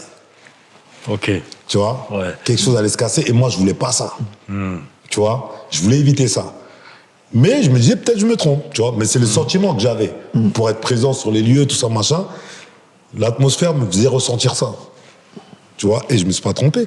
Je me suis pas trompé parce que la finale, le déroulement, tout ce qui s'est passé avant, la finalité, etc., Justement, on a entendu amené beaucoup de haine à travers ce match-là. Empoisonnement, intoxication alimentaire, tout. Raconte-nous toutes ces rumeurs qu'on a entendues. J'ai jamais de ceux qui vont accuser sans preuve et dire qu'il y a eu un empoisonnement, une intoxication ou de qui que ce soit. Tu vois. C'est vrai que arrivé au stade, Crépin a fait un malaise. La cause de ce malaise, jusqu'au jour d'aujourd'hui, personne ne sait. Tu vois. À l'échauffement, s'en est suivi à l'échauffement Ousseynou Niang qui fait aussi un malaise. Tu vois. Ah ouais. Donc ça fait deux. Donc et derrière, je sais pas si tu te rappelles, Chadi, la finale. Oui. Lamine prend un carton jaune très rapidement, Lamine Camara. Lamine Camara prend un carton jaune très rapidement et on sent que l'arbitre, il est un peu, tu vois, tu sens qu'il siffle vite. Tu vois, je dis pas qu'il siffle en faveur du Maroc au Sénégal. On va pas aller dans ce débat-là. Mais tu sens qu'il siffle vite. On va dire la vérité. Donc Pape, en tant qu'entraîneur, il anticipe déjà. Donc il demande à Pape Matar Sarr de s'échauffer. De s'échauffer. Parce qu'il pourrait rentrer à la mi-temps. Ok. Pour éviter que Lamine ne prenne un rouge, parce que Lamine y allait, hein, parce que le petit, il n'avait pas peur, lui. Ok. Tu vois, le petit, c'est mon petit chouchou, lui, tu vois. Lamine Camara, lui, il y va. Il a peur de rien. Il a encore ce côté insouciant qui me plaît chez lui, tu vois. Qui me plaît chez lui. C'est pour ça que j'aime le regarder jouer à Monaco, tout ça, machin. C'est un joueur qui me plaît parce qu'il est toujours avec le sourire. Lamine, tu le vois en dehors des trucs, c'est le plus gentil. Tu vas pas le croiser une seule fois où tu vas pas voir ses dents blanches. Mais sur le terrain, ça va être un chien. Et c'est ce que j'aime chez lui, tu vois. Et Pape le connaît aussi dans cet aspect-là. Il se dit, bon, Lamine, j'ai peur que, par excès d'engagement, il est comme d'un deuxième carton jaune, qui est rouge et qui nous pénalise. Pape, va t'échauffer, tu vas peut-être rentrer à la mi-temps. Pape se lève pour aller s'échauffer, malaise encore. Ah ouais. 3 joueurs qui sont tout de suite transférés à l'hôpital. Eux, ils n'ont pas vu la finale. Les 3 joueurs dont je te parle n'ont pas vu la finale. Ils ont vu que le résultat à la fin. Et les buts à travers les réseaux sociaux, tout ça, ils n'ont même pas vu les buts. Les 3 ont fait un malaise. Qu'est-ce qui s'est passé? Je ne sais pas. Je ne sais pas. Mais c'est la réalité, c'est factuel, c'est ce qui s'est réellement passé. Tu vois, les 3. Donc, il nous manquait, sur ce match-là, Khalidou Koulibaly, qui est notre leader capitaine. Il nous manquait Habib Diarra, qui était dans la rotation au milieu de terrain. Il nous manquait Crépin, qui était le meilleur arrière droit de la compétition à ce moment-là. Il nous manquait Pape Matar Sarr, qui aurait pu rentrer au milieu de terrain et nous apporter un plus. Ousseni, pareil, il nous manquait beaucoup de joueurs. On n'avait pas l'effectif entier comparé au Maroc qui jouait avec son effectif entier. Tu vois. Donc ça a apporté, avec tout ce qui s'était passé aussi après la qualification en demi-finale, ça a apporté beaucoup de tension. Ça a apporté beaucoup de tension. Et la tension, sur le bord du terrain, tu la ressentais. Tu la ressentais, la pression, tu ressentais tout ça. C'était électrique en fait. C'était électrique. J'ai dit, moi, j'ai joué des compétitions comme la Champions League, j'ai fait 4 CAN. 4 CAN dans ma carrière, et j'ai fait même des CAN où j'étais capitaine. Mais j'ai jamais eu la pression. Et là, pour la première fois, j'avais la pression alors que je jouais même pas. Je tremblais, mes jambes tremblaient. L'atmosphère qu'il y avait, et le fait que on n'avait pas nos supporters, parce qu'on n'avait que 5000 places sur 60 000 places disponibles, alors qu'on devait en avoir le tiers. T'avais presque 10 000 ou 15 000 Sénégalais qui se sont dépassés de Dakar, mais qui n'ont pas eu de place. Tout ça a fait que ça a apporté beaucoup de tension. Tu vois, si les choses ont été faites correctement, dans les règles de l'art, comme ça se fait dans chaque compétition internationale, que ce soit la Copa América, l'Euro, la Coupe d'Asie, etc., il n'y aura pas eu tous ces problèmes-là. Mais quand tu arrives, on te dit t'as pas de place, on te dit t'as pas de stade pour t'entraîner la veille de match, on te donne un hôtel qui a de bas étage, non, on te met pas de sécurité, ainsi de suite. Je pense que c'est pas mettre l'équipe adverse dans les meilleures conditions, et c'est automatiquement, ça va apporter de la tension. Et aujourd'hui, où ça en est? Parce qu'on, du coup, on sait plus trop. Aujourd'hui, aux dernières nouvelles, le dossier suit son cours au TAS. La fédération sénégalaise fait confiance à la justice. Aujourd'hui, le Maroc avait jusqu'au 7 mai pour amener son mémoire et contester, constituer son dossier, quoi. Et aujourd'hui, on est quoi? On est le 11. Et jusqu'à présent, on n'a pas eu on va dire de mots officiels de la part du TAS ni de la Fédération royale marocaine disant que le Maroc a déposé son dossier, alors qu'ils avaient jusqu'au le 7, alors que normalement, une fois que tu le déposes, ils te disent, bon, le Maroc a officiellement déposé son dossier au TAS.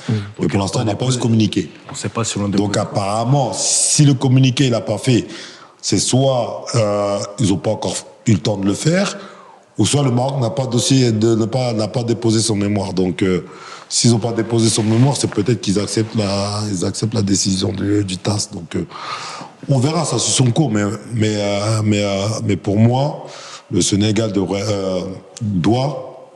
c'est le TAS qui en décidera, qui prendra la décision en son âme et conscience. Mais par rapport à tout ce qui s'est passé, le Sénégal a gagné son titre légitimement. Parce que j'ai beau entendre ce qui se dit et lire ce qui se dit, et par moments même, J'ai envie de répondre. C'est Je lunaire. vois les trucs, tu vois. C'est lunaire, tu vois. Dire que c'est le Sénégal qui a dit à l'arbitre de pas mettre de carton et de pas truc, c'est faux. Le Sénégal n'a pas parlé. Les seuls qui ne voulaient pas que le match s'arrête, c'est les Marocains. C'est Mostépé, c'est Infantino. Et ça, c'est la réalité. Voilà. C'est la réalité. Il faut pas commencer à dire A plus B. La réalité, c'est ça. Parce qu'à ce moment-là, le Maroc bénéficiait de son penalty et le match était terminé. S'il marquait, l'arbitre aurait sifflé à la fin du match. Et ça, c'est la réalité. Tu vois ce que je veux dire? Sauf que maintenant, son penalty, il a eu l'occasion de le marquer. Il a eu l'occasion de tuer le match. Parce que tu crois que le Sénégal aura pris penalty, ils avaient perdu. On a même entendu qu'il a fait exprès de Il rater. n'a pas fait exprès. Il n'a pas fait exprès. C'est un geste qu'il avait déjà fait chez les jeunes en Espagne. C'est un geste que Hakimi a fait en demi-finale en quart de finale, quart ou huitième de finale contre l'Espagne. C'est à Panenka quand ils ont en Coupe du Monde au Qatar. Ouais. Hakimi qualifie le Maroc avec une Panenka. Hakimi. Bien sûr, regarde les images. C'est Espagne-Maroc. Hakimi, dernier tireur du Maroc. Il doit tirer le penalty vainqueur. Hakimi fait une Panenka, après il fait son pingouin. Et là, ils ont voulu rééditer ça. Diaz, il voulait être le sauveur Il du peuple. voulait être... Mais Saïs l'a très bien résumé. Saïs, il a très bien c'est vrai, résumé. c'est vrai. Il avait l'occasion d'être le héros, il a voulu être le super-héros. C'est vrai. Ok. Tu vois ce que je veux dire? Ok. Tu as 50 ans, ça fait 50 ans que tu n'as pas gagné ce trophée-là. Mais une mine sur un côté, en dessous de la barre, mais qu'est-ce que tu le loupes, les gens vont rien te dire. Mais tu veux faire une Panenka, tu t'es foiré. Ne venez pas dire après, ah bah non, finalement, vous êtes sorti du terrain, mais c'est quel genre de discours, ça? C'est incroyable. 2 mois plus tard. Tu peux pas dire ça. Tu vois, et moi, c'est ce que je reproche même au peuple marocain. Ils disent, non, les Sénégal, c'est des tricheurs. Les Sénégal, ils n'avaient pas à sortir du terrain. Ouais, vous êtes sortis du terrain 30 minutes. Non, déjà, on n'est pas sorti du terrain 30 minutes. Vous prenez votre chrono et je mets un 5 n'importe minutes, quel je crois. défait. Ouais. Non, exactement. On est sorti du terrain à ça a duré 8 minutes. Le terrain, on est sorti du terrain à la 102e minute. Ils sont revenus sur le terrain à la 109e, 110e minute et le pénalty a été tiré à la 112e minute. Ouais, c'est vrai, exactement. Ça veut dire qu'ils sont restés 5 minutes dans les vestiaires. Ils ont tu même vois. pas fait, ouais, ils ont même pas fait 5 minutes dans les vestiaires. Entre les discussions, les palabres qu'il y a eu autour du terrain et le retour des Sénégalais sur le terrain, il y a eu exactement entre 11 et 12 minutes qui sont écoulées. Fin de l'histoire. c'est vrai. Ne me sortez pas 30 minutes, ne me sortez pas 15 minutes, ne me sortez pas 20 minutes. C'est faux. C'est faux. Et l'occasion de le tuer le match, vous l'avez eu. Ouais, ils l'ont eu. Soyez honnête envers vous-même. Acceptez la défaite. Dans une compétition, il y a un gagnant, un perdant. Vous avez l'occasion de le gagner, vous n'avez pas su la saisir. Le match s'est continué, s'est déroulé. On l'a gagné dans la légalité. Ne revenez pas 2 mois après et dire « Ah bah non, on a gagné 3 € parce que vous êtes sortis du terrain. » Non, c'est faux. Parce que ça, c'est gagné sans honneur. Ah, ça, c'est clair. Exactement. Moi, quand j'ai entendu Hakimi dans The Bridge dire ah bah on a gagné, je prends et tout, moi ça m'a surpris. Qu'est-ce que tu veux qu'ils disent? Sincèrement. Yeah. Il veut dire quoi? Tu crois qu'il va se mettre à dos le public marocain ou le peuple marocain après que 3-4 joueurs marocains ont liké des posts de joueurs sénégalais et se sont fait incendier? Ah, j'avais pas cette info. Hakimi n'est pas né la dernière C'est vrai. pluie. C'est vrai. Bah Tu oui, vois ce que parce je veux qu'il y a dire? eu Ben Il est pas Seguir, con. je crois Ben Seguir, il a liké. Ok. Il y a un autre Il y a aussi qui 4 joueurs liké. marocains.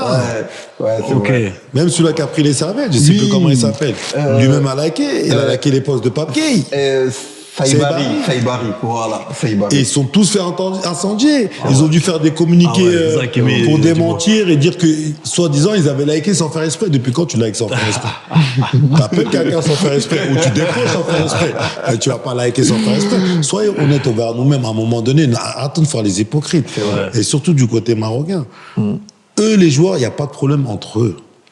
Tu vois, les joueurs, il n'y a jamais eu aucun problème entre eux. Et pour la plupart, ils jouent tous dans le même club, ils s'aiment, ils s'apprécient. Tu vois, ils se sont félicités à la fin du match parce que les joueurs, les compétiteurs, ceux qui ont joué jusqu'à la dernière seconde, ils savent réellement ce qui s'est passé. On a joué, on a perdu. C'est ça. C'est tout. Tu vois. Et en vrai de vrai, on n'accepte pas de gagner de cette manière-là. Mais comme ça va dans les plus hautes instances, Ils ont pas le droit ils de peuvent pas aller contre Ok. la décision de leur pays ou de leur fédération. Ok. Donc, ils sont obligés d'accepter la situation. Mais en fait, dans leur fort intérieur, je suis sûr que ces joueurs-là, pour eux, ils n'ont pas perdu la d'accord. finale, on n'en Bah parle non. plus, c'est fini. Bah non, c'est clair. Ça se voit. ils ont C'est même la pas posté, réalité, ils ont c'est pas la posté, voix. ouais, c'est vrai, ça se voit. Ils ont mis combien de temps à parler C'est vrai. après la finale? T'as déjà vu Arjan Maraka prendre la parole, dire ouais, ils n'avaient pas le droit de faire ça, les Sénégal? Il n'y a aucun qui a parlé, ni sur les réseaux, ni sur rien du tout. Ils se sont retrouvés à Clogue, ils se sont pris dans les bras. Et il y a même des gens marocains après la match, je vais pas dire leur nom pour pas qu'ils aient de problème, mais Chadi, il connaît les noms. Il y a des gens marocains qui sont venus dans nos vestiaires à la fin du match pour nous féliciter. Pour nous féliciter. Vous avez gagné. Et même échanger des maillots avec des joueurs. Voilà. Et même avant de quitter le vestiaire, nous féliciter à nouveau avant de repartir. Parce qu'eux-mêmes, ils savent que la victoire est méritée. Elle est méritée. Sinon, ils viendront pas dans nos vestiaires pour nous féliciter. Ah, c'est bien de le dire. Comme ça, au moins. C'est la réalité. Ok. Mais je vois tellement de conneries, de cochonneries sur les réseaux. Et je sors, c'est eux-mêmes qui me font sortir des réseaux. Je te jure. Mais enfin bref, faut l'essayer comme Ce ils ont dit. jour-là, c'était une justice divine, les gars, je vous ai dit. Moi, j'avais prédit, vous voulez pas m'écouter. Les gens, ils étaient là, oui, Chadi, tu dis A, tu dis B, je vous ai dit, les Donc, en gars. fait, c'est pour ça l'équipe du Sénégal, à chaque fois, je vois, Chadi, il a dit, ton Même frère est parce vraiment que- prédit. Bah oui, parce que écoutez-moi bien. Ok. Pour gagner une compétition telle que la CAN, il faut 22 joueurs titulaires. Et le Sénégal, ils avaient 22 joueurs titulaires. Voilà. Il y en avait 11 qui étaient sur le banc C'est et réel. 11 qui étaient sur le terrain. Vous l'avez vu, même avec les malades, les remplaçants, ils ont fait le boulot. Durant la finale, vous avez vu comment ils ont Encore joué. mieux que les titulaires. Voilà. C'est pour ça que, les gars, quand vous regardez le foot, analysez, regardez, n'y mettez pas le cœur. Non, C'est la jamais. patrie. C'est bien. On sait tout ce que c'est la patrie, mais n'y mettez pas le cœur. Voilà. Faut être objectif. C'est ça. important. C'est tu vois. ça. Et là, le Sénégal, ils ont gagné sur le terrain. Moi, je l'ai dit, le match, il était à rejouer 1000 fois. Le Sénégal, ils vont gagner. Même là, la Coupe du Monde, vous faites l'erreur d'affronter le Sénégal encore. Le Sénégal va gagner, les gars. C'est comme ça. Voilà, le Maroc, là, ils sont en reconstruction. C'est comme l'OM. Non, mais ce que tu dis, c'est vrai. On a perdu en 2019, on a gagné en 2021. Le Maroc a perdu en 2026 ou 25, pardon. Et ils peuvent gagner en 2027. Il faut apprendre de ces échecs, mais tout le temps mettre le cœur dans le sport, c'est pas bon. Tu vois, Ouais, parce que dans le sport, il faut toujours un gagnant, il faut toujours un perdant. Il faut Exactement. accepter, fêter quand tu gagnes, mais il faut aussi savoir accepter quand tu perds. Et quand tu mets le cœur, t'es plus objectif. Et des fois, tu dis des choses qui te dépassent tes Il y a trop de c'est passion pas dans le bon. foot. Trop de passion. Trop. Non, moi, ce que j'aime bien dans Chadi, c'est que Chadi, il est toujours dans. S'il doit critiquer Sénégal, il va critiquer pour les Sénégalais. S'il doit critiquer la Côte d'Ivoire, il va critiquer pour toi l'Ivoirien. Tu vois ce que je veux dire? Il va dire les choses, mais toujours avec objectivité. T'as capté? Il va pas être dans les sentiments, dans le cœur. Il va pas dire non, bon, parce que je suis ivoirien, c'est comme ça. La Côte d'Ivoire, c'est les meilleurs. Bon, parce que aussi, je suis à moitié sénégalais, les Sénégalais, c'est les meilleurs. Non, les Sénégalais, nuls. Ils sont nuls. S'ils sont bons, ils sont bons. S'ils doivent progresser, ça doit progresser. Et je pense que c'est pour ça que dans ces réseaux, ces analyses, ils sont tout le temps pertinentes. Parce qu'il est toujours dans l'objectivité. Pour essayer de faire avancer les choses. La critique, elle te fait avancer. Et surtout quand elle est objective. Tu vois? Ouais, c'est vrai. Et voilà. Complètement. Ouais, oui. Je crois, on a fait le tour, hein. Ouais, je pense bien, nous avons fait le tour. Mon Avec, Mamad, le grand Mamad. Il a tout dit, il a Ah, pas les une gars, langue de bois. Franchement, Propre. vous avez vu vous-même, les gars. Non, propre. Voilà, on a commencé par le grand Mamad. Pourquoi on a commencé par le grand Mamad? Parce que moi, je trouve que il est sous-coté. Et en plus, bon, Ah, c'est c'est gentil, ça. un petit peu de sa faute parce que il est pas tout le temps sur les réseaux. Il aime pas les réseaux, il aime pas les caméras, les interviews, c'est rare, tout ça, etc. Voilà pourquoi je vous ai ramené de la rareté. Là, on est avec le grand Mamadou Niang.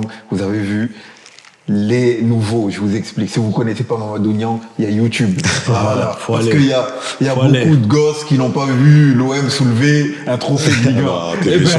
T'es le méchant. capitaine, et lui, méchant. il nous a tués pendant les classicos. Ouais, hein, voilà. J'ai joué la bonne période. on va Voilà, dire. la très bonne période. Il a joué. Mais il y a un moment où on a gagné 4-2, il a marqué. Comment on a gagné 4-2. Tu vois ou pas? C'est le seul match que j'ai perdu.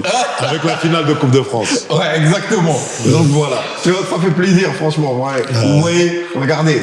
Je le regardais. Voilà. Moi, j'étais dans mes trucs de boxe et tout, etc. On rêvait du grand Mamadou Niang et aujourd'hui, il est présent. Il est là. Sur le Shadi Time. Avec grand plaisir. Chez même. Dita. Avec Tu grand vois pas. plaisir. Donc ça fait vraiment plaisir. Ouais. Voilà, il y aura énormément d'invités. Voilà, des grands invités comme Mamadou Niang. Il y aura dans l'Extra Time d'autres invités aussi également. Tout ça pour Faut vous. rester connecté. Ok. Voilà, rester connecté, c'est important. Dans le format YouTube également, comme je vous l'ai dit, la société, elle est faite ainsi. Vous rentrez du boulot, pour apaiser un petit peu le cerveau, vous déconnectez, vous connectez un petit peu à la réalité ou même divertissement, etc. Il y a le Shadi Time qui sera dispo sur YouTube, ok? Toujours On sera accompagné là. Toujours. de mon frère Eric, les gars. Je vous ai dit, lui, il a interviewé Dieudonné, l'ennemi numéro 1 de l'État. Tu vas me mettre dedans, tu vas me mettre dedans. Il a interviewé. Dieudo sera bientôt là. Si, bien Inch'Allah. évidemment, l'État nous le permet. Parce que vous connaissez, ils mettent le bracelet sur l'humain. Hein. C'est vrai. Eric, il est là. Voilà, oui. Et ça fait plaisir. Merci. Franchement, C'est le bon. grand Mamadou. Non, merci mon frérot. Ça, c'est la check, famille. c'est ça. Vous voyez ou pas? On Ça check. fait Avec vraiment grand plaisir. plaisir. Le Shadi Time, comme toujours. Et merci d'avoir suivi. Likez, partagez. À bientôt. Laissez des commentaires. Voilà. À bientôt. Merci. Check, check, check.